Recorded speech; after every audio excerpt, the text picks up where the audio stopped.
lalong kakabahan dito si Tamba. May magandang balita po tayo tungkol po sa kalagayan ni Orly Gutesa, yung dating sundalo na kinanta si Tamba. At doon sa mga nagsasabing peking witness daw, nako, sa kakapulburo nyo yan. Ito, may paliwanag tungkol dyan. Dito po sa kalagayan po ni Orly Gutesa na kung saan kahapon po ay maraming nag-alala kasi hindi daw makontak. May isang congressman din na nag-post na kung saan na nga baka daw pinatahimik na ng admin. Dito sa post po ni Mike Defensor, ang sabi dito, ibinahagi ni dating Anakalusugan Representative Mike Defensor na kasalukuyang nasa proteksyon ng kanyang mga kapwa Marines, si Orly Gutesa. Ang testigong naglantad na naghatid siya ng maletang puno ng pera kina Representative Saldico at dating Speaker Martin Romualdez. Sa panayam kay Pinky Web, si Defensor mismo ang nagpakilala kay Gutesa kay Senador Rodante Marcoleta. Yung iba kasi sinisisi talaga si Marcoleta, ganito pakpak ganun. Hindi alam yung kwento, gagawa na lang sila ng kwento. Natural yan.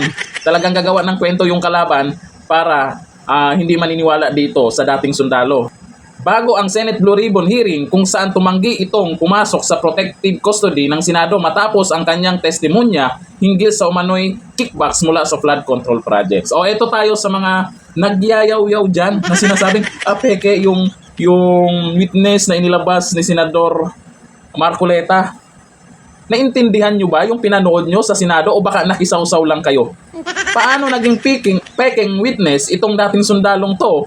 Bago nagsalita sa Senado, nanumpa siya. Ang issue lang po dito, doon sa pirma ng isang abogado na itinanggi niya. Pero alam naman natin sa Pilipinas, pag nagpanotaryo ka, hindi naman madalas abogado ang pipirma. Doon sa abogado na pumirma na itatanggi niya. O ito, panoorin nyo. Baka akala nyo wala siyang pananagutan dyan. Subukan ninyong palakihin yan. Subukan nyo lang palakihin yan. Ang pinaka-arbiter dyan, pakukuha po natin ang inyong notarial register at kapag nakita namin na tumama dun sa number nung daladala ni Gutesa, madidisbar pa po kayo dyan. Subukan po ninyong palawakin yan. Ako na mismo magpo-prosecute sa iyo. Sa bagay, ito pinalaki nila di ba? Okay. Kasi ako rin napapansin ko ito Sen. Ewan ko lang kung practice talaga ito. Pagka kasi nagnotaryo, di ba, pag nawalan ka ng lisensya, affidavit of loss, papanotaryo ka Napapansin ko, wala naman talagang abogadong humaharap Yun lang doon. Yung secretariat, taga-tait, etc. Yun po bang practice na yun ay tama, Sen? Basically, hindi tama yun. Dapat kasi, kapag ka kasi nagnotaryo ka, haharap sa iyo yung affiant Yun ang kailangang nandoon. Kaya itong Gutesa, humarap talaga. Kailangan nakaharap ka. Alam niya yung pananagutan niya, kailangan nandun siya mismo Mali yung halimbawa, tinawag lang, pakita mo nga sa akin ng litrato. O sige, ikaw na pumirma dyan. Nagagawa nila yun, pero mali yun. Kasi ang hinahangad dito kasi ay yung pananagutan na nakaharap mo talaga. Kasi ikaw ang nag-administer ng kanyang oath Parang nakita ko yun, naging malaking issue yun doon kay Alice Guo, di ba? But anyway. Paano kung halimbawa, kasi itinatanggi nga ng abogado, nasa yung nakapirma doon. Sige, pero kung yun ang practice pala nila, talaga nagnonotaryo sila pero hindi siya pumipirma. At yung nakapirma lang talaga na yun, sa affidavit ni Gutesa, sa lahat ng notaryo nila, yun talagang pumipirma. Ano mangyayari? Dyan, magkakaroon siya ng disciplinary problem dyan. Kasi mananagot ka doon sa tinatawag naming SIPRA. SIPRA. Ito yung Code of Professional Responsibility and Accountability. Okay. Mahigpit yun. Maaari kang madisbar dyan. Sapagkat nagkulang ka at nagkasala. Dito maliwanag na kung hindi siya ang pumirma, maliwanag na ang pumirma dyan, staff niya o sekretarya niya. Kasi yung paggamit ng kanyang notarial office, yung kanyang notarial seal, sabi ko nga sa inyo, imposible para kay Gutesa na siya mismo ang magtatatak doon. Siya magtatatak ng dry seal at mahanap niya yung page number, book number, document number. Hindi kaya ng isang nagpapanotaryo yun. Ang nakakakita lamang niyan ay yung staff doon, yung pinagkatiwalaan ng abogado, siyang maglalagay ng mga number na yon. Kaya pinakatama dyan, sabi ko nga, pasasabpin ako yung kanyang notarial register.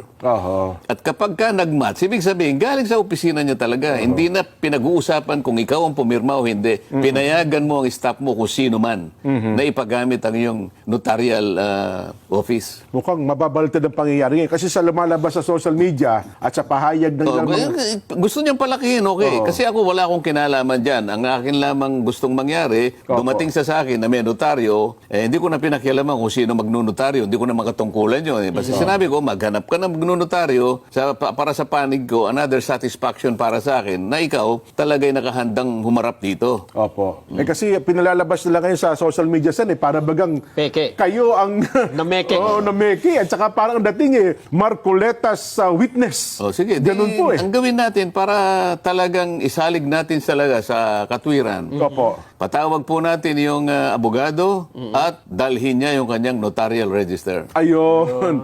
Oh, ayan, yung mga nagsasabing peke, nabudol kayo ng pinagtatanggol nyo. Yan ang pinapakalat ngayon para hindi maniniwala itong mga tao dyan sa witness na inilabas ni Senator Marcoleta. Alam naman natin yung mga ginagawa ngayon pag nagpanotaryo ka, yung mga proseso na hindi naman sa lahat ng oras ay yung abogado mismo ang pumirma. Yun nga lang, may mga number kasi yan. Hindi nila pwedeng itanggi talaga yan. At isa pa, yung sinasabi kasing peke yung witness. Paano maging peke? Nanumpa nga sa Senado at hindi naman yan ang nagiging issue ngayon sa Senado kung hindi i-background check lang yung dating sundalo na to. Pero napatunayan talaga na dati siyang tauhan ni Saldico. Yung tagapagtanggol kasi nagbabase na lang sa haka-haka. Kasi hirap na sila. Lahat ng issue ngayon, bato na sa kanila. Hindi nila kayang i-connect sa mga Duterte.